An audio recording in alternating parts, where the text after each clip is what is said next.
اليوم بالضبط رحنا للشرق وجبنا معانا الوصفة تاع الدولمة العنابية.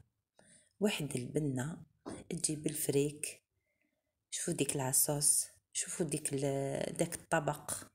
يعني الجزائر راهي كبيرة طول وعرض بالوصفات تاعها ما يخلاصوش.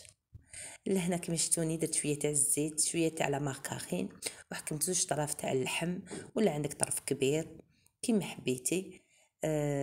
وقليتهم في هذيك الزيت ولا ماركارين. بعد حبه تاع البصل، فلفل اسود، مسكنجبير، تقدروا ديروا لها زنجبيل اخضر يزيد لها بنه، 2 سنينه تاع الثوم سكرفشتهم معاها، شويه تاع المعدنوس وخليتها تتقلى مليح مع داك المعدنوس وهذوك توابل. ومن بعد كي تقلع هذاك اللحم في هذاك البصل مرقته وخليته يطيب ولا يتكتك كيما يقولوا على نار قليله. عندي شويه تاع لا فيونداشي، ريحت لها شويه تاع البصل، سنينه تاع الثوم ولا زوج على حسب الكميه اللي عندك، المعدنوس زدت لها شويه تاع المعدنوس.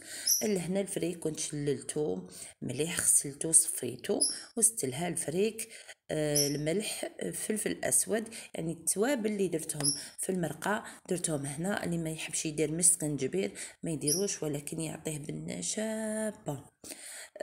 حبيبه تاع البيض، طبعا حبه تاع البيض وعجنته مليح ودرتو صبيعات. نتوما تحبوا ديروه ديبولات كيما حبيتو شكلوه. ومن بعد رميت له القرن تاع الحار، طبعا لازم يكون يعطيه البنه هذيك، تلقى هذيك البنه الشابه كيفاه تجمر. درت له شويه تاع المعدنوس وطفيت عليه. ان شاء الله تكون عجبتكم الوصفه تاع اليوم. الى وصفه اخرى ان شاء الله، مع السلامه.